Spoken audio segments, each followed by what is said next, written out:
yow plaisir de vous retrouver ci seen programme yi nga xamante ne ñu am mbégte saa su ne di ci ànd ak yéen yi nga xamante ni yéen a safoo programme yu Sénégal 7 TV rawatina minute de vérité te dañu amati mbégte di fi recevoir ki nga xamante ni moom moo di le journaliste analyste politique Babacar Dione ngir am li nga xamante ni moom moo di jàngatam ci li nga xamante ni moom moo di doxalinu réew mi ponk yi gën a fas également ci li nga xamante ni moom moo di xibaar yi un plaisir comme toujours de vous recevoir grand maa ngi lay nuyu di la ziar di la bàyyi nga nuyoo.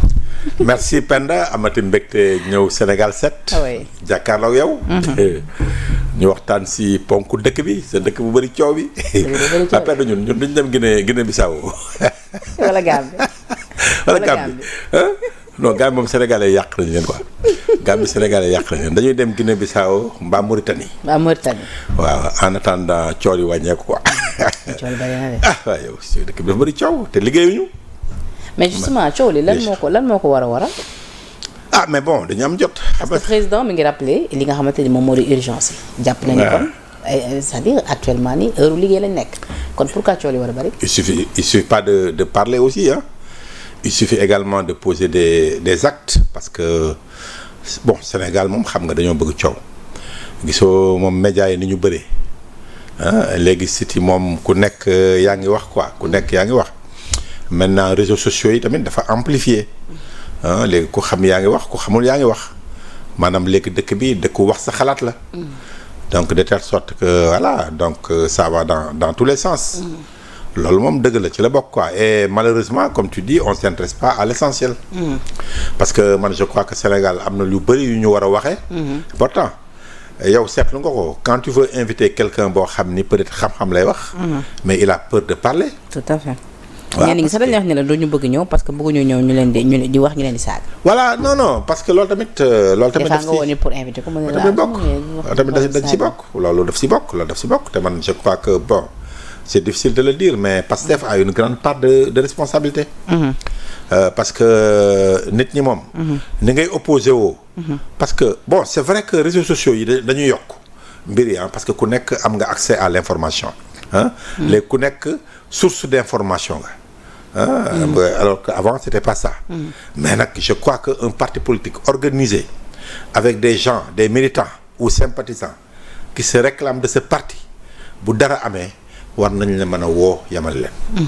bu ñuy waxante dëgg rek saaga moom Pastef la fekk baax Pastef la juddoo ñëw SME wu ci classe politique sénégalaise loolu lañ koy renvoyer bon mais non ñun xam nga tamit on a vu ce qui s'est passé c'est que ñun Sénégal gis nañu li xew depuis 2019 commencé di dem peut-être c'était moins grave bi ñu demee ba nekk am benn doole bi nekk dans la conquête du pouvoir parce que avant c'était pas peut-être ça en 2019 après on a senti que leur manière également de truc c'était vraiment de terroriser d'abord la presse loolu wax naa ko fu nekk ñoom li ñuy woowee populisme dëgg si la Pastef tënku woon quand tu vois un peu il y a un ami parlant même de la presse avant-hier dégg naa benn réaction Fadilou Keita bi ko Pape Matar Diallo invité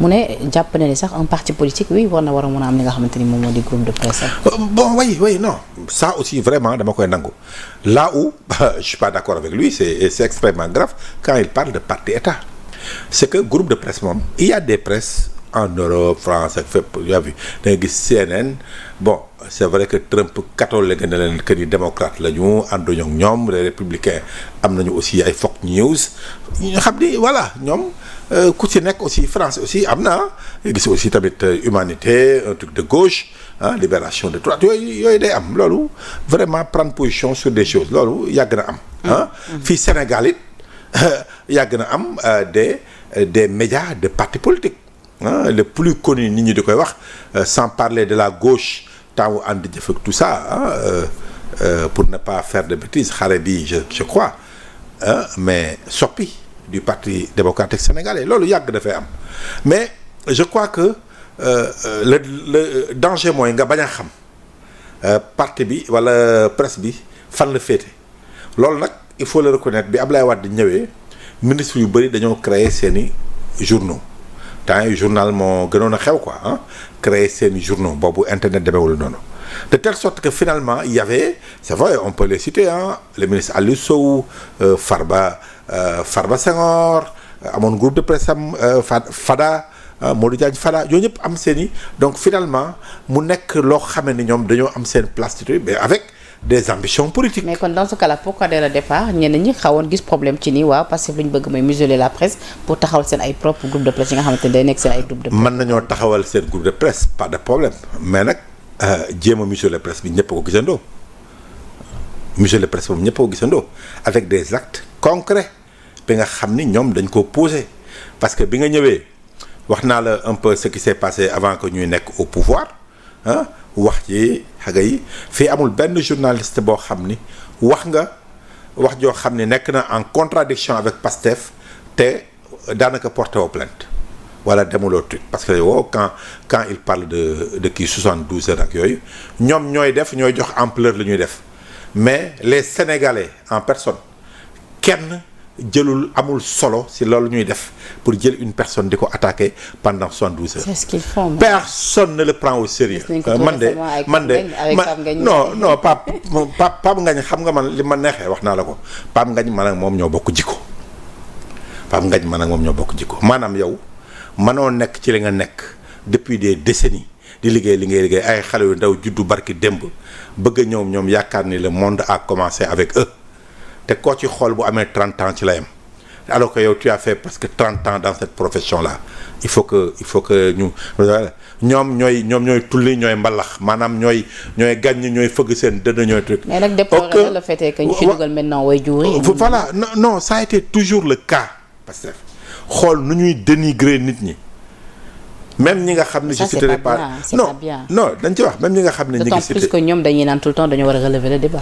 waaw non xam nga mooy li ma la wax parce que l'exemple le plus récent mooy Pape Ngagne yow ñàkk culture malheureusement nag xam nga Sénégal tamit c'est un pays en majorité composé d'analphabètes ñoo xam ni aussi tamit pour nga yóbbu leen gàddu leen dafa yomb je crois que loolu tamit c'est une stratégie réussie de Pastef parce que Pastef tamit du mën ak yow Sénégal du mën ak yow rek penda am na la grande masse de Sénégalais yoo xam ni peut-être amuñu sa parcours amuñu truc Pastef a misé en grande partie je dis pas qu'il y a pas de cadre ou d'intellectuels à Pastef mais ils ont misé en grande partie sur cette masse manipulable à gogo nga xam ni ñoom la ñu jël utiliser leen pour loolu donc ñooñu bu ñu ñuy gis ñuy def noonu ku mel ni Boukounta Ndiaye waaye la mu wooye artiste quand t'as pas de culture tu connais pas tu sais pas oui. amuloo culture xamuloo donc loolu ngay jël fëgg te yow dañu la koy wax yow xamoo ci dara tous les hommes de culture doivent se lever mais Sénégal tamit le principal problème loolu la cette société civile nga xam ni bon qui peut être fourre-tout xam nga la société civile moom elle est fourre-tout mais ça permet au moins de défendre. traité de fumier par le père. waaw mais yaa ngi rappelé yow Penda yow waaye ñoom c'est bien fait pour eux. ci ça la société civile. oui c'est bien fait pour eux ñoom ñoo ànd ak Ousmane Sonko ak Pastef di xeex quand ñuy saaga.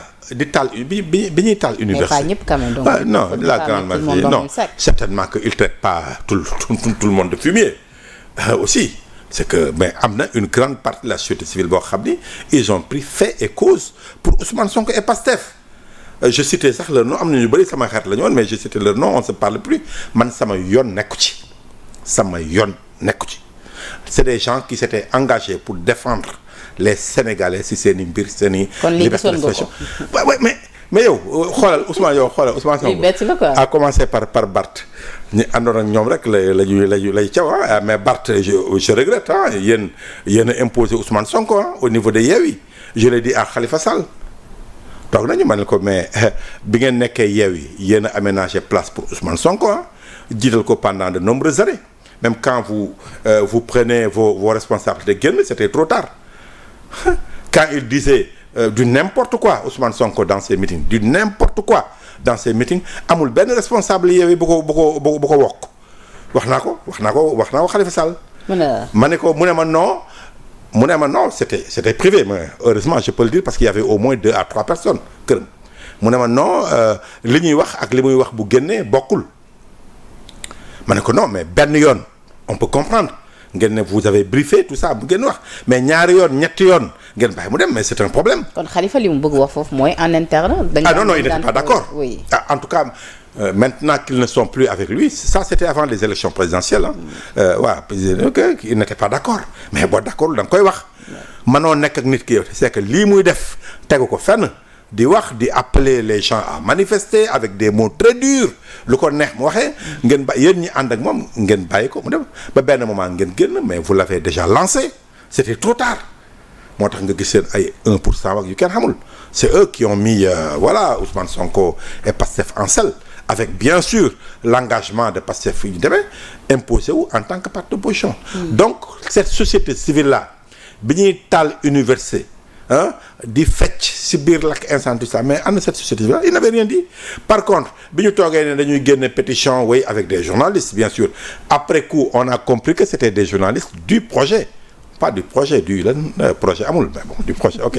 entre guillemets projet chaque jour ñu indi la lu bees début tey léegi lañu redressement plan de redressement chaque jour ñu indi la lu bees non moi vraiment je dis pas que damay jël Pastef ak li mu àndal sànn ci mbalit bi mais dafa am on parle des maux du Sénégal te man dama gëmoon ni heureusement d'ailleurs qu'on a un président de la République d'après ses dernières sorties qui nous montre que àndul la ak Ousmane Sonko. un président buy insister ci justice dafa war a indépendante. un président buy insister kenn dañu fekk ay priorité. dafa am ay urgence. ak anam bi ñu fekkee réew mi ñu war non xam nga man dafa am ñaari affaire yu ma marqué ci Diomaye ak Ousmane Sonko. pour dire que peut-être que je peux même dire que peut-être Diomaye ne se retrouvait pas dans beaucoup de choses yi nga xam ni Pastef ou Ousmane Sonko dina ko def. comment ça. man benn jour toog nañu. Plateau dans une interview ma ne ko on a l'impression que Ousmane Sonko est l'homme à tout faire yéen daal da ngeen di topp c'est le leader tout ça et il a dit à l'émission c'est mi ngi ci réseau yi que ni non d'ailleurs bu fekkee am na ku mu gën a ñàkk déggool ci parti bi man mi la parce que je dis vraiment il a raconté des anecdotes ak yooyu yëpp quoi. Ahmed Aïdara tam sa nettali lu xaw a similaire. waaw ci ak li nga wax nii. dañ daan daje sax mais. oui souvent Diomaye bu fu Sonko ñëw sax day ñëw nii lu tax genre décision bi kan moo ko jël. jour boobu mi ngi joxe exemple si bi Ousmane Sonko bon c'était à l'honneur de Ousmane Sonko mais au moins il nous a montré que il n'était pas d'accord quoi parce que Ousmane Sonko voulait faire trop de choses à la fois mooy bi muy xëm xawma ci kaw Aïda Mbodj yaa ngi rappelé wu. oui ci genre meeting boobu. voilà parce que nee na après bon il voulait dafa jóg rek bëgg a reprendre ses activités après j'ai dit ñett quoi donc il s'est opposé. loolu quoi pour mu noppale ko. waaw noppale ko mais ça c'est vrai mais beneen bi ma gën a marqué. c'est vrai que affaire Adji Sarr bi. Diomaye bokkoon na si ñu wax ni Ousmane Sonko masul dem foofu. de un donc il pouvait pas comprendre Ousmane Sonko dem Sweet Beauté loolu ñëpp gis nañ ko ok donc c'était une surprise pour lui beneen bi mooy gis nga jour élection présidentielle 2019 j'étais sur le plateau soirée électorale avec 2STV Diomaye moo ñëwoon représenter Pastef jour boobu li ma lay wax ni presse moom Ousmane Sonko yàgg na ko kii. Il y avait un message qui est passé Ousmane Sonko ne dafa am une presse bu bëgg a fomenter un coup en donnant de faux résultats ok man on m'a fait parvenir en pleine émission le message ne ma ok Ousmane Sonko a dit que ba cité 2S. que ni ak TFM ak d'autres presses que ni dañuy préparer joxe de faux résultats moi j'ai annoncé ça et là Diomaye s'est levé si plateau contre man quoi ne ma non arrêtez de dire des choses yoo xam ni qui se vérifient pas ma ne ko non mais c'est une information mu ne mais qui a donné l'information non on vient ma ne ko je me rappelle textuellement des mots ma ne ko on vient de me faire parvenir l'information selon laquelle monsieur Faye que tel mu ne non qui ont mais xam nga 2S tamit c'est des pros quoi c'est des pros 2S teg élément bi ah oui la voix d'Ousmane Sonko qui répétait la même chose. Et là Diomaye très sincèrement je me rappelle 2019 la comme si c'était hier. Diomaye dafa jóg fi mu toogoon. Il est sorti. Il a passé des coups de fil pendant une quinzaine de minutes. Pour vérifier peut-être. Ah oui non il pouvait plus s'asseoir sur le plateau parce que ay gaam def nañu loo xam ne moi j'ai vu qu'il se retrouvait pas dans ça. Il ne pouvait pas comprendre que son parti qui était à la veille de l'élection ñuy wax premier tour deuxième tour dina am man bokkoon naa si ñu doon défendre ni deuxième tour day am donc à un moment là muy am ces messages là très maladroits yi nga xam ni génn si partem donc vraiment ça l'avait tellement surpris que génn na di woo dëgg la mais peut-être que il contestait je sais pas trop mais en tout cas il est resté 10 à 15 minutes par surprise certainement génn na ci plateau bi di wax. yooyu c'est des choses yoo xam ne. après bi mu ñëwee bi mu desaatee. ah oui mais ñun aussi tamit mais c'était clair on pouvait pas enfoncer le clou hein. Ouais. On pouvait pas enfoncer le clou. weddi na ko on a mis l'élément c'était clair. Donc qu'est-ce qu'on peut faire ne ko li nga wax non on laisse passer.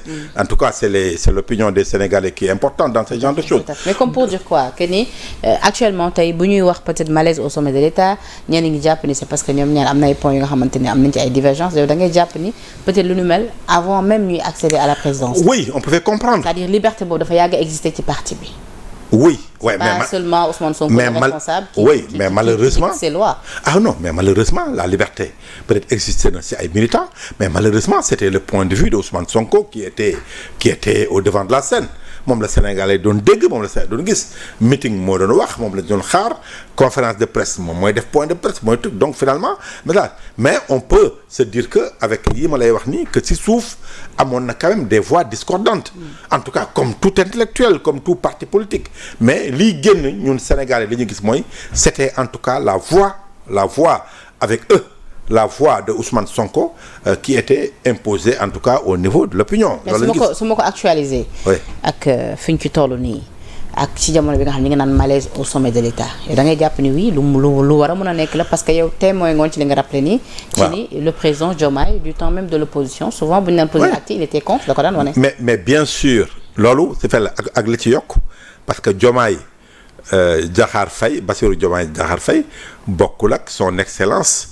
Président de la République Bassirou Diomaye Faye bokkul loolu Cheikh Yérim wax na ko keroog ci plateau TFM c'est exactement ça yow wax bi nga doon wax ak moom avant muy nekk président ak léegi bokkul parce que tout simplement c'est un chef d'État moi je crois que dans ces conditions là même su fekkee ni Ousmane Sonko a apporté quelque part sa candidature c'est là où pour man c'était dans le comportement ou l'attitude de Ousmane Sonko ci la juboo maanaam et je rappelle que Sénégal waxuma tax Pastef Sénégal li koy arrangé mooy ñoom ñaar ñu ànd liggéey Sénégal xajatul ci coow loolu on est tous d'accord d'ailleurs bu ñu àndee liggéey ñun dinañ xam Pastef bii ne day changer dëkk bi en fin de compte qu'est-ce qu'ils sont capables de faire qu'est-ce qu'ils ne sont pas capables de faire mais coow li day tax duñu xam réellement ce qu'ils peuvent faire pour ce pays donc ça c'est un fait mais Bassirou Diomaye Faye bu nekkee chef d'État d'ailleurs des gens avertis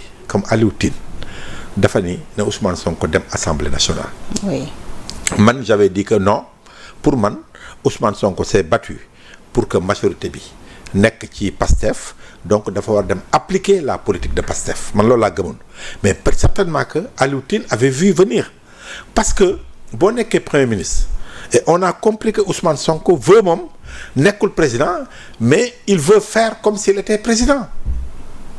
Man je crois très sincèrement que le problème c'est pas Diomaye le problème c'est Ousmane Sonko. Pourquoi? Parce que dès le début président Diomaye wan nañu ni man de je suis prêt à tout donner à Ousmane Sonko ba ñun ñëpp on s'est levé dans des non man je me rappelle def naa benn live boo xam ni j'ai dit que mais président Diomaye bu attanu li ñu ko jox il n'a qu'à quitter démissionner parce que Ousmane Sonko faluñu ko Sénégalais yi Diomaye la ñu fal. Et titre président de la République. Diomaye mooy Sonko mooy Diomaye. Oui mais non président de la République. loolu man bañ nañ ko bañ naan le duo wala le tandem Diomaye Sonko. Ils n'ont qu'à changer la constitution benn nit la ñu jël mu nekk la clé de voûte de nos institutions c'est le président Diomaye te moom it moomul boppam attention de moomul boppam de. da nga yaakaar ne président day jóg rek wax lu ko neex wala def lu ko neex jóg na yoon bi laa jaar yoon la mais yow Ousmane Sonko loolu la war a njëkk a comprendre que ni il y a l'état du Sénégal. Parce que Ousmane Sonko ne l'a pas toujours compris. non comprendre ko j'ai l'impression que benn moment dafa manquer respect le président avant muy wax sax déjà on a senti venir manquer respect le président mooy bala muy génn nga def sortie affaire Samba Ndiaye bi c'est un exemple patent yow. Samba kii depuis loo jëlagul poste. waaw yow nee nga. Samba tamit. waaw mais on se rend compte que Diomaye mi ngi doon moytu problème parce que yow nommé nga kenn par décret ce premier ministre ne la ànduma ci. peut-être waxtaanu biiru nekk mu génn ci biti. daal di ne man de ànduma ci loolu wax. ñu laaj ko Diomaye président Diomaye point de presse RTS. ne ko am na ku ne voilà premier ministre mu ne dem leen laaj ko lu tax mu wax loolu. xam nga on a vu quand même que le président a resté ñi ngi commencé wane ñoom seeni divergence foofu. mais teewul Ousmane Sonko daal di insister ba Diomaye comme tu l'as dit jëlul fonction ba léegi. ok on peut comprendre ça mais Samba Ndiaye bi mu jëlul fonction. après les gens n'en ont plus parlé hein. on a laissé passer peut-être que les gens ne savaient pas mais c'est Ousmane Sonko qui est revenu à la charge pour nous dire que lu ma leen mas a wax rek faye leen ko bor. Est-ce que Samba Ndiaye ba léegi il a pris fonction. non. te boobu nit ñi fàttoo dañ loolu de mais il voulait nous montrer que j'ai pris le dessus sur le président de la République qui vous disait que dem laaj kon wax na loolu wax nit ñi commencé gis président ne la demal assemblée ba def décret demuloo assemblée nga tànn yow bis bu la neexee nga dem assemblée. président tas assemblée. dans l'ordre protocolaire ñu gis. bu président génnee nga daw waaxu jiitu di jaar ci tapis rouge bu ñu waxee nga naan man sama yoon nekku tapis rouge lan mooy tapis rouge. mais loolu nag dafa mel ni président loolu soofu ko parce que tamit yàgg na rafetlu taxawaay. waaw mais l'état dama lay wax ni Diomaye moomul boppam. sax prévoiroon tamit yokk li nga xamante ni moom moo di pouvoir. kon xam nga kon d'accord nañu ni kon président Diomaye du moom mooy problème bi le problème pour man c'est Ousmane Sonko bi nga xamee ni. accepté wul même bu accepté Diomaye nekk président mais moom déjà il est très pressé de se voir dans la peau d'un président et 2029 semble quand même obnubiler Ousmane Sonko. Et si Diomaye a l'intention de se représenter? loo gis yow. ok gisuma yow la gis yow la gis nga yow yaay analyse bi. xam nga. parce que gars yi nañ 5 ans dafa gaaw. non déjà presque bientôt 2 ans. mais 2 ans dem na. oui. léegi yow local yi 2027. année de campagne. ministre yëpp ak député yi dem campagne 2028 année de campagne parce que présidentielle yi début 2029 la. yoo koy finalement affaire yi jeex na. te ñoom ils n'ont posé aucun acte. léegi on peut comprendre que le président Diomaye bu fekkee réeroo nañu en tout cas on a l'impression que loolu la waa PASTEF gis que ni Diomaye daal dafa bëgg a toog bëggul dem mais président Diomaye yaa ngi rappelé wu bi ñu ko njëkkee laaj la question point de presse ci mandaam dafa ne du léegi laay wax sama mandat ndax damay représenter wala teel na trop ku yaakaar loolu la wax de ku yaakaar ma wax ko léegi di nga xaar ba sonn. waaye tamit waxoon na tamit ni du noppaliku tant que Ousmane Sonko nekkul président parce que loolu yéene la. waaw mais mën na nekk après 2029 lan la 2032. oui wala 2000. mais ci sa analyse ba tey jàpp nga ni Ousmane Sonko tey jii su Diomaye bëggoon représenté wu en 2029 moom dina am patience su xaar ko. man de boo bëggee dëgg pour man il y a le clash pour man le divorce est consommé. ah oui. ouais.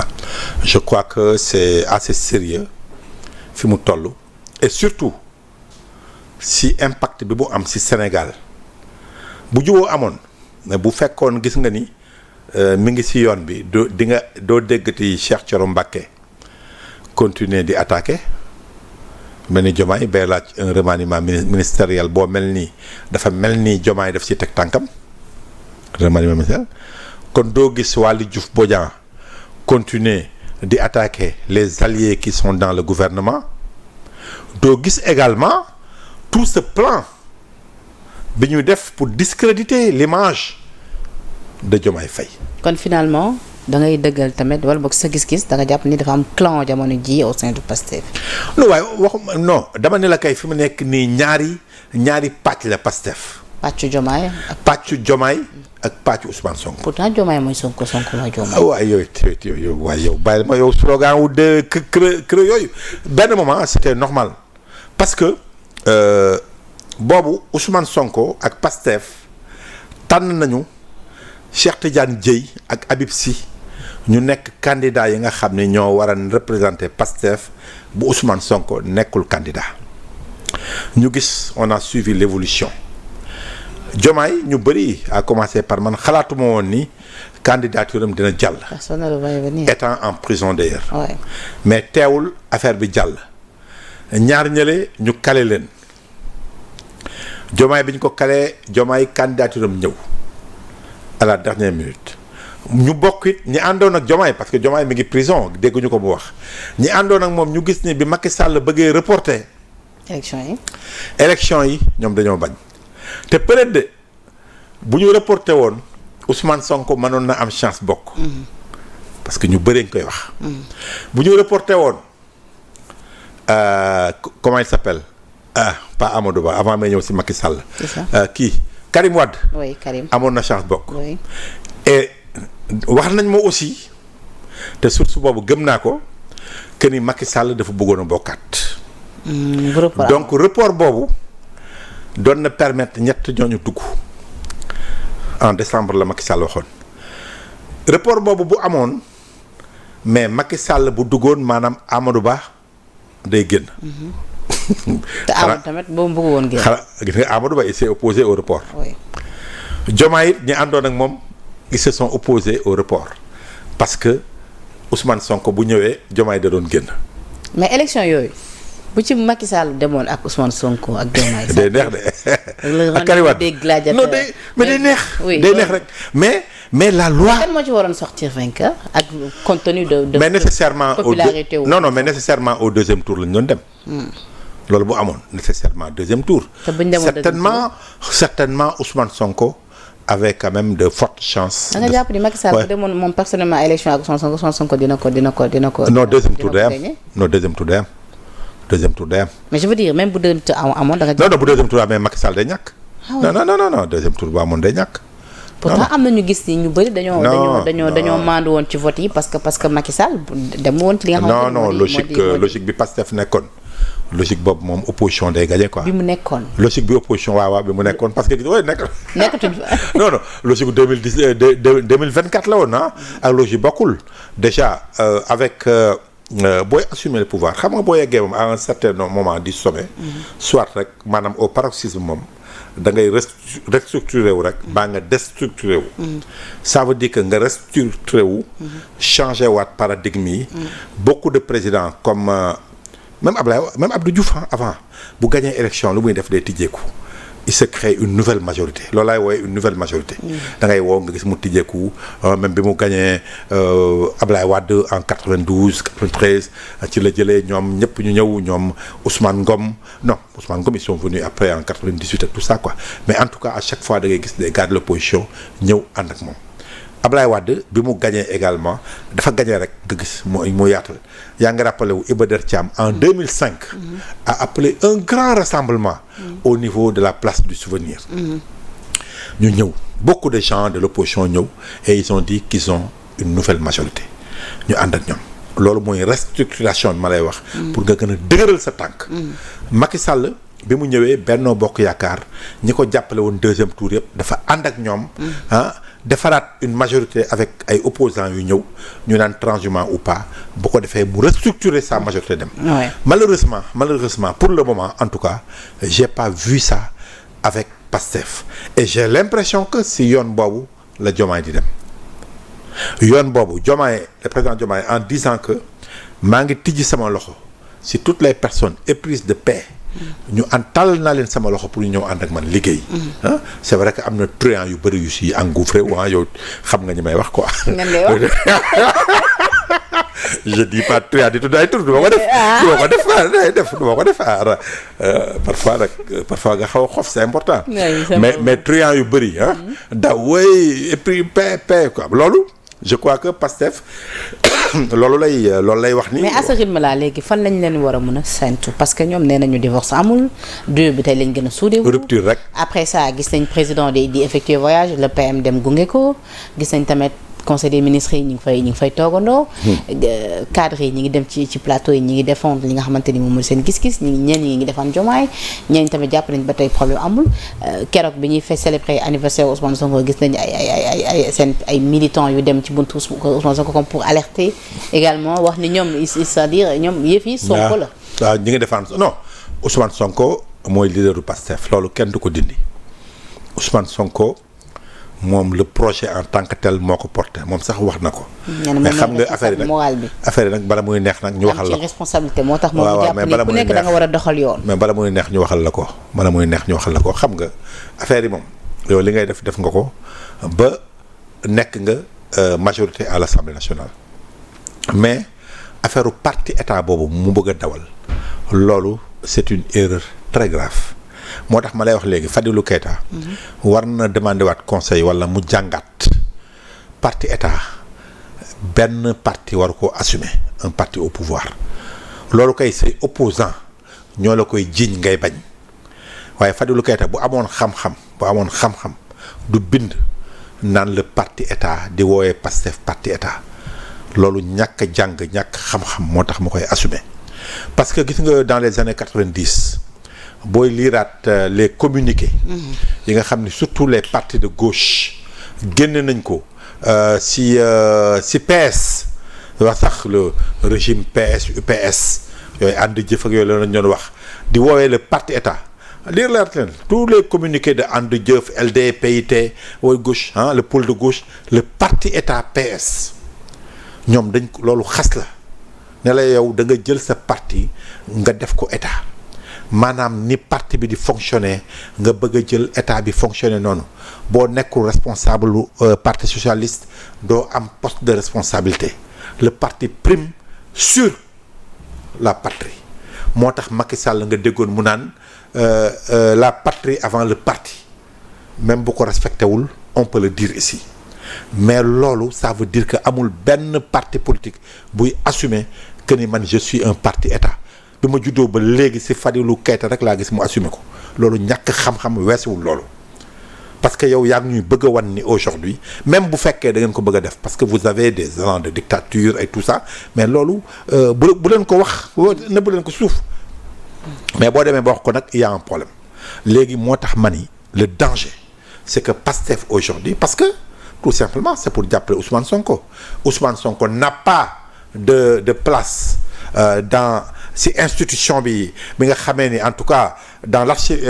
l'architecture gouvernementale ou en tout cas institutionnelle boo xam ne mën na tax mu décider mën na tax mu participer conseil de sécurité bi am tous les lundis au niveau de l'État fa ñuy décider la sécurité de l'État nekk fa il n'a pas droit peut-être à moins que mu jox conseil Diomaye mu nangu ko wala mu bañ ko sur la diplomatie du Sénégal du pays la politique étrangère léegi nag Ousmane Sonko nee nañu comme man maa yore majorité parti au pouvoir war nañ ma mën a nangul xalaatu pouvoir bi ñu appliquer ko au niveau du gouvernement maanaam que président Diomaye dafa war a ñëw toog ak parti bi li parti bi xam gëm ko ñu imposer ko comme politique étrangère comme politique sécuritaire Ousmane Sonko loolu la wax donc ça c'est une divergence très profonde avec Diomaye. nee na aussi réew mi dafa ñàkk autorité ci jamono boobu ñu gis un ministre de la République bi wax ni ko saaga Diomaye ak Sonko saaga leen ko.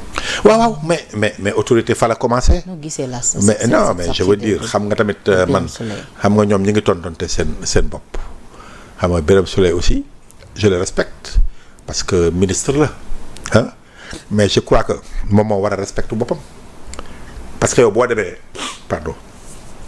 demee université UGB nga toog Sénégal yëpp di la déglu les jeunes déglu nga naan ku saaga Ousmane Sonko saaga leen ko foofu am na ñaari mbir yu si am parce que man gisaguma ku saaga Ousmane Sonko il faut que élément de langage boobu waa Pastef jël bëgg koo imposer Sénégal ñu taxaw ci carrément Ousmane Sonko kenn saagawu ko man de bëgg naa ñu indil ma dictionnaire wolof avec cadre yu ñu wax Ousmane Sonko yépp surtout concernant l'affaire Adji Sarr Sweet Beauté fu ñu saaga Ousmane Sonko man gisuma ko nettali nag gars yi nee nañ jëf nag bu ñaawee nettali bi ñaaw mais man gisuma si loo xam ni saaga am na si ça c'est très clair ñii saaga kay waa Pastef la peut-être ñeneen nag ñëw nañu fekk si leen si loolu c'est un de deux mais xale yi tontu nañu am na xale yu ma dégg sax Pastef yu tontu Birame Souleye ne ko yow kay saagal kon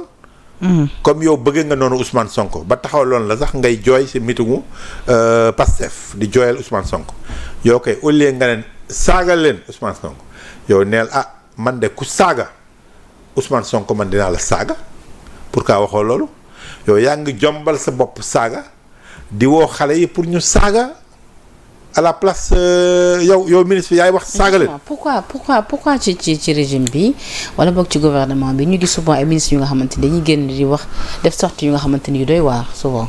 waaw mais leur manière quand même de prendre position c'est un problème mooy li ma la wax rek parce que wax na lu am solo nee na gatsa moo ñu indi au pouvoir ma dégg benn député Maimouna Bousso je crois daal di ne dañoo teel a bàyyi gatsa bi. c'est ça. ban lecture nga ci. Oui mais ça veut dire que ñoom yaakaar nañu ni leen indi li mbote doon dundee ba doon kuuy war a koo bàyyi. parce que jig na ko waaw léegi ñoom waaw mais malheureusement pouvoir ak opposition bokkul la ñu nangul opposition nanguluñ ko pouvoir parce que opposition booy xeex daanaka.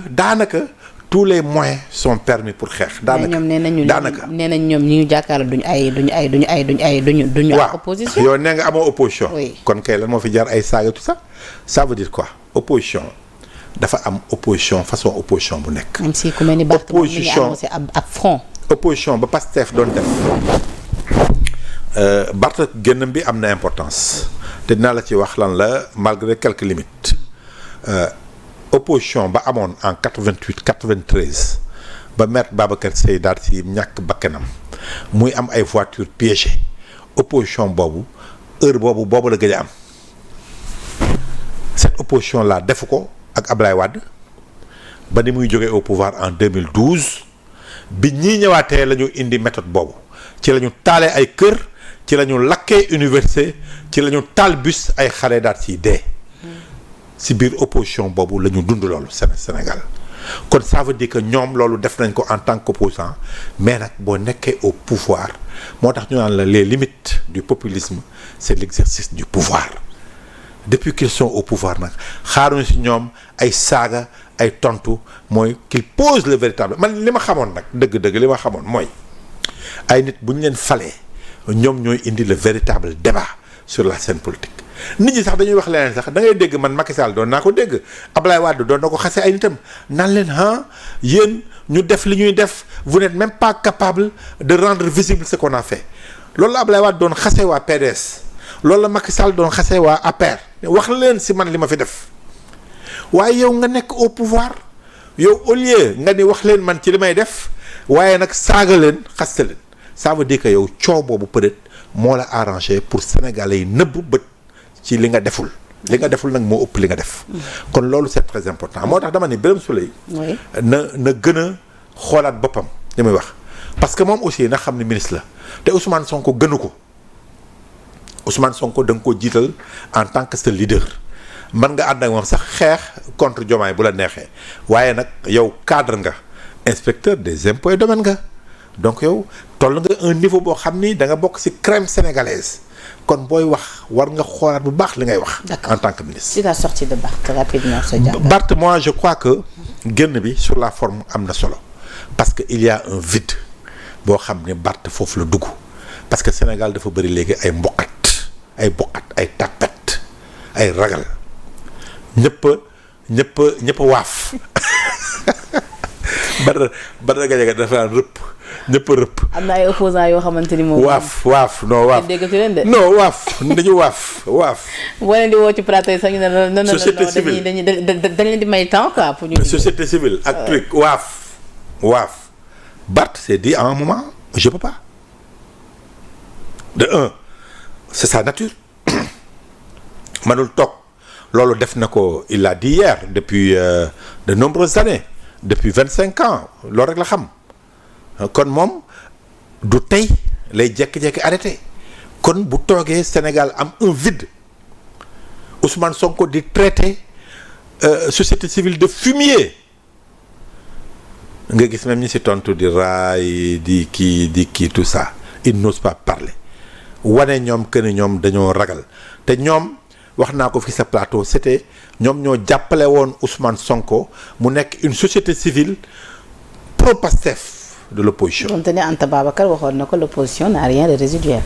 Voilà oui donc traiter opposition de résidu donc ça c'est les vocabulaires de Ousmane Sonko ñàkk kilifteef au président de la République corrompu à feu Badio Camara président du Conseil constitutionnel fumier société civile ak l'anti résidu opposition. mais nee na kenn mësu ko ça c'est les vocabulaires. même il a rappelé que ni kenn mësu ko dégg mu wax lu ñaaw rawatina au président Macky Sall. mais loolu kay laa lay wax ni vocabulaire Ousmane Sonko waxuma la ma wax avant de opposition de en tant que premier ministre indi naa la juróom yooyu résidus ngay traité doomu aadama opposition say naata nga opposition que c'est des résidus ay mbalit te yow man bu ma ko waxoon fii ci plateau bi suba wala tey xam nga xaw ma cybercriminalité xaw ma woo ma cybersécurité nga traité société civile de fumier loolu man mii wala société civile bu ñu la ko traité woon du ñu fanaan seen kër yow Ousmane Sonko nga ni président bi dafa ñàkk kilifteef loolu man mii yow bu ma la ko waxoon du ma fanaan sama kër te pourtant yaa ngi koy wax kon yow Ousmane Sonko booy wax justice à double vitesse que justice deful liggéeyam mais si sa bopp nga koy commencer parce que yow yaa ngi wax loo xam ni man mii bu ma ko waxoon penda mii bu ko waxoon du fanaan këram mais yow pourtant justice nangul na la ko. parlons de la justice c'est vrai que laajoon naa la ci baax maa ngi ci ñëwaat mais comme da nga dugg ni ci wàllu justice noo gisee temps yi yéex yi am ci yenn verdict yi rawatina l'affaire Moustapha Diakhaté délibéré bi ak Bachir Fofana depuis ñu ngi koy xaar grève bi tamit finalement. causé na problème yu bëri. waaw grève bi mën nañ ko mais grève bi ñoom jugé nañ leen ci moment grève bi Bachir Fofana mi ngi koy rappelé ci message bu mu yónnee waaw naataango presse jugé nañ leen presse bi grève bi am na. mais ça veut dire que tout simplement on a l'impression que le parquet mooy continuer di téye gars yi parce que heure bu ñu demee jàkkaarloog juste certainement peut-être un moment dañu di bàyyi ñu dem léegi ñuy tardel mbir mi tardel juste en tout cas bëgguñu daal yegg un niveau boo xam ni verdict day gën. même dans l'affaire Farba Ngom également ci li nga xamante ne état de santé ak tamit frère yi ñu jàppandoo parquet bi ñu ngi doon sàkk à ce que ñu retiré. waaw frère yi moom je crois que bàyyi nañu ñu génn bracelet lañ leen takkal mais ñoom c'est-à-dire ñoom ñu ngi doon sàkk pour ñu retirer bracelet yi sous mandat de dépôt. waaw non c'est que xam nga lépp rek mi ngi noonu la ñu waxoon au départ xam nga Ousmane Sonko wax na ni président Diomaye de que day am yoo xam ni bu dee moom la concerné. da koy lijjanti mais yow fii ñi ñu tëj yëpp 90% ou 98% yëpp ay nit la yoo xam ni Ousmane Sonko daanaka menacé na leen kon ñu am yàqin ni ñooñu kat ay problème ak Ousmane Sonko moo tax ñu tëj leen. man de dégguma leen fu ñu attaqué Diomaye fii de kenn laa fi gis mu leer nañ mu saaga président Diomaye muy waayam jooju te duma tudd turam te waa ji ba léegi mi ngi libre te moo fi saaga président Diomaye des ministres des DG attaqué léegi noppi nañu attaqué nañu Diomaye de manière très claire parce que information ya ma jotoon mooy que ni ñoom seen dàq leeroon na nañ ay entourage u président Diomaye ñoo téye loxoom mais kii Fadilou Keita kii Waly Diouf Bodiang seen dàq leeroon na bindoon nañ ko ba pare. oui bindoon nañ ko ba pare. Waly nag moom dina may dara da ci ay post Facebook am. waaw non xam nga Waly tamit na liggéey xam nga c'est ça le problème yow qu'est-ce que tu retiens de Waly Diouf Bodiang. ay postam de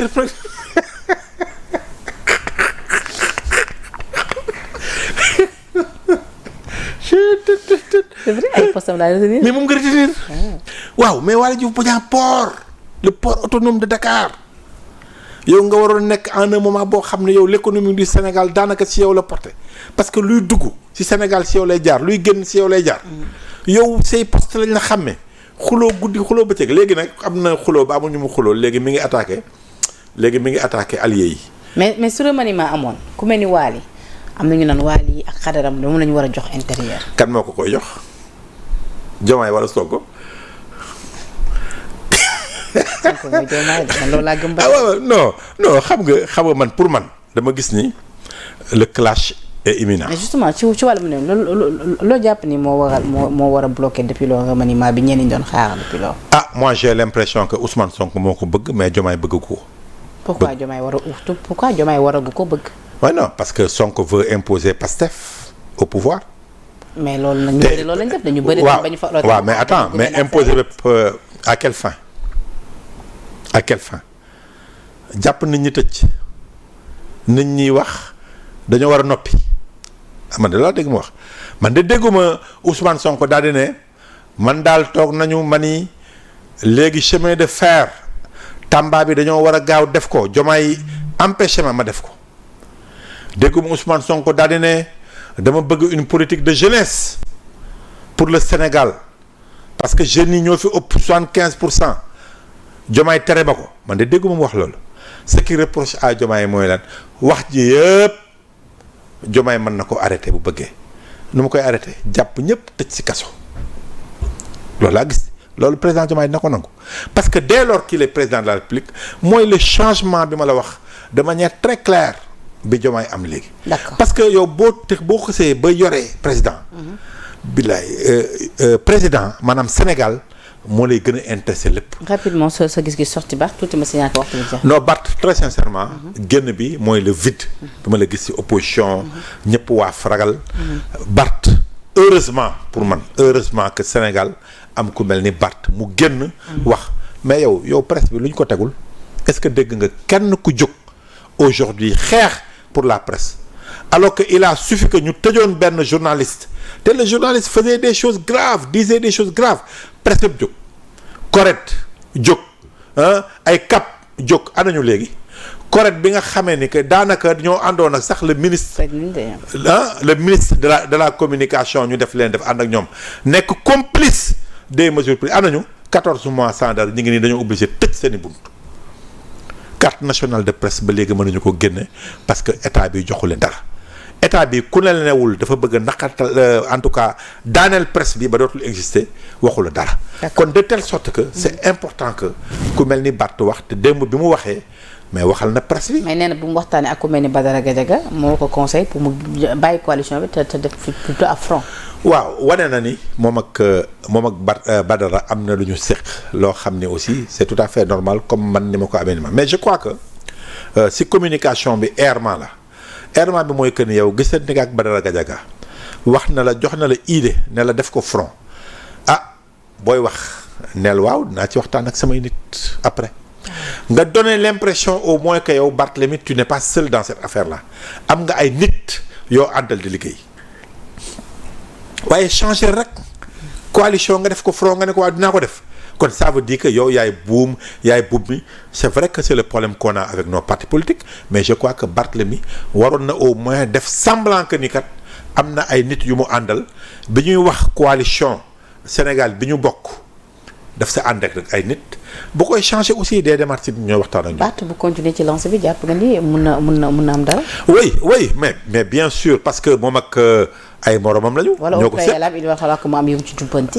non moi je crois que quand même li mu war a jubbanti mooy du point de vue communication on a vu que quand même taxaw na benn taxawaay boo xam ni il est très ferme dans sa manière de s'opposer mais si am na nu mu changé gis nga diggante ma Khalifa Sall mi ngi koy gërëm di ko nuyu ne toujours mën naa ko soxla. c'est important mais moi je crois que. na gën a implanté wu dans les régions na gën a nekk un leader d'envergure nationale. li mu nekk maire Dakar nga xam ne ambition politique am mënul jeex mënoon na cee profité aussi Sénégalais yi gën koo xam à l'intérieur du pays Khalifa Sall la àndaloon taxaw. mu taxawoon peut-être fépp ci Sénégal mais léegi loolu amatu ko. dégg naa ko nag démb muy annoncer une tournée au niveau national. mais le danger avec Barthélémy c'est quoi gis nga bu fekkee cette jeune génération là dafa échouer comme ni muy indee nii coow je crains fort que Sénégal bañ a amaat confiance ci xale. maanaam bu ñu fiy jël nii yëpp di leen sànni. parce que ils ont mis ce pays là dans le pétrin ba nga xam ni coow des crises un malaise au tout profond même de l'État. au cœur de l'État. je crois que loolu bu ci Sénégalais yi génnee mën nañu au lieu ñu delluwaat ci jeunes yi. comme Barthélemy ñu dem xooli une personne expérimentée un sage boo xam ne bu ñëwee day calmer mbir yi. comme Macky Sall loolu ça peut être un danger. kon su loolu amoon mun nañ xaar ab retour pour le président Macky Sall. Macky ñëwaatam bon oui mën nañ ko xaar mais retour attention ah mën na bañ a nekk toujours li nga ciy xaar li nga ciy yaakaar. d'accord. parce que entre temps aussi tamit am na ñoo xam ne mën nañ jóg. ku mel ni Karim Wade. bu fekkee bëgg na nekk président. moi je crois que bu ñëwoon mu jaral ko xaw ma nag ban ambition la am. parce que gisuma mu def dara loo xam ni. wane na ni bëgg na ko. mais bu ñëwaatoon avec ce qui reste imposer boppam jaral ko mu dugg ci Sénégal il peut avoir quelque chose. d'accord alors grand rapidement aussi tamit bëgg naa am sa gis-gis bon ba tey ci dans l'affaire Barth mu ngi évoqué tamit révocation ci conférence de presse bi mu defoon di wax tamit ni mu ngi ciy xaar taxawaay bi ci cour suprême war a am ak mu ngi ciy interpellé tamit le président Bassirou Diomaye Diakhar Faye. waaw non parce que gis na ni cour suprême taxaw na taxawaayu njaaxanaay ci affaire Ousmane Sonko bi donc yaakaar bi day yokk. que ni cour suprême bi bu fekkee dëgg rek mooy la ko tax a jóg. mais Barth dafa war a delluwaat mairie Dakar. c'est pas une position tranchée que je prends comme ça. mais vis-à-vis de la loi. parce que ñëpp xam nañ ni Barth poste député bi on peut comprendre mënoon na koo ñàkk. ci condamnation bi loolu nit ñaa ngi ko doon xaar. mais nag la mairie de Dakar crime le code des collectivités territoriales nga xam ni tuma keroog bi ma ciy wax maa ngi ko tim di ko lire mais crime la ñu wax.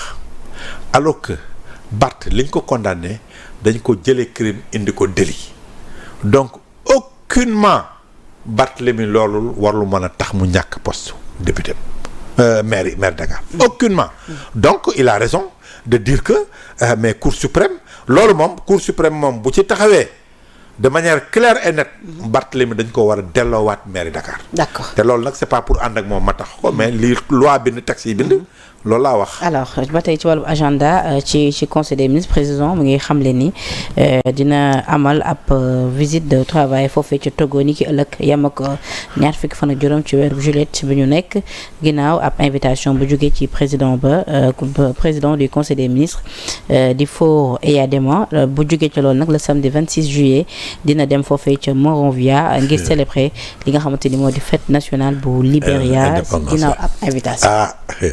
non président Diomaye il prend ses marques il est le président du Sénégal. te gis nga dama lay wax benn affaire de pour sauver le Sénégal. il faut sauver le président Diomaye. parce que aujourd'hui il faut pas qu'on laisse le président Diomaye seul avec la meute de Pastef. parce que ñun ñëpp loolu sax heureusement gis naa même Barthélemy démb xawma ndax nag dañoo bëgg a jaxase leen xawma mais seet naa daal que ni nit ñi au moins il voue un respect à Bassirou Diomaye Faye. même l'opposition dégg nga Barthélemy dégg nga opposition bi.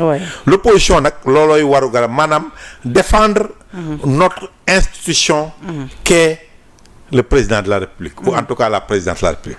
parce que tout simplement moom sauver ko protéger ko mooy protéger Sénégal face aux militants de Pastef yi nga xam ni respecté wuñ ko benn yoon. plan de redressement bi tamit annoncé par le PM ñu ngi koy xaarandi le 28 juillet. waaw ñu ngi koy xaar léegi plan de redressement moom bëgg naa si dégg. mi ngi koy annoncé depuis longtemps fan la koy dugal moi je me demande un peu. où est passé vision Sénégal 2050 bi. am na quelqu'un qui m'a rappelé hier que ni budget bi de voté nañ ko ba pare de def nañu li ñuy def j'aimerais bien voir maintenant programme bi nga xam ni moom la ñu bëgg a indi sur le plan de redressement du pays. c'est quand même important de tenter. mais lan lañ ciy xaar man de très sincèrement xaaruma ci lu bëri. surtout dans ces conditions où l'État a du mal à mobiliser ses énergies. pour liggéey. parce que tout est devenu politique. de telle sorte que fi mu ne nii on a l'impression que dañuy xaar dénouement wu crise bi les gens sont là ku nekk taxaw di xaar ku am foo féete les gens sont vraiment lazy di toog di xaar tout est au ralenti et aujourd'hui le président peut remettre les choses à l'endroit mais man de boo bëggee dëgg-dëgg li ma gëm mooy mënoo am premier ministre boo xam ne depuis presque 2 ans pour mu génn la sax waxtaan ak ay partenaires mënu koo def un premier ministre boo xam ne li ñuy xaar ci moom lu bëri pour liggéey Sénégal waxuma politique mais vraiment taxaw na aussi joxoñ le président de la République manque ko respect mel na ni daal respect bi nga xam ne moom la ñuy xaar ci premier ministre am ko ci président gisuñu ko ci Ousmane Sonko moo tax damaa yaakaar ni pour man le président Diomaye Faye war na mën a ut beneen premier ministre boo xam ne sax peut-être jógewul fenn loolu koo xamee ni am na les compétences qui sied yu wóor yoo xam ne dina mën a jël Sénégal. kon le PM day dellu assemblée te débat bi gis nga déjà posé wu na am na ñu naan waratu faa dellu. parce que waxuñu woon waxul loolooy malaise bi waxoon ñi ne dafa suspendre. loolooy malaise bi parce que moom il a pris le risque d'être premier ministre te ñëpp xam nañ ni la durée de vie d'un premier ministre quel que soit par ailleurs. mais moom nañ demul fenn de. non nee na bu ñu ma dàqul xam nga yow nit boo demee bay wax loolu rek c'est un problème boo demee ba naan demuma waaye bu ma bëggatul na ma dàq. tu te rends compte yow fi ngay liggéeyee nga nekk patron toog avec sa équipe nga toog sa benn employé ne la man daal démissionné waaye boo bëggee nga dàq ma ça dénote du niveau de la crise man gisuma ni aujourd'hui liggéey mën naa am ci condition yooyu aujourd'hui nag mooy li ñuy xaar ci président Diomaye mooy ce qui reste du temps en tout cas au moins pour son premier mandat pour son mandat parce que xaw ma deuxième mandat dina am mais na ko liggéey te loolu pour man mënu koo def avec Pastef avec Ousmane Sonko. D'accord. waa Pastef nag yi nga xamee ni ils ont vraiment le Sénégal à cœur bëgg liggéey pour Sénégal ñooñu na leen jël ñu ànd ak moom liggéey. D'accord. ku ko déggalul mënul ànd ak moom liggéey. alors grand sa commentaire rapidement dans l'affaire Kocc. Kocc de day mel ni maa ngi dégg benn waaye naan démb am na 4000 vidéos yoo xam ne gisaguñu ko.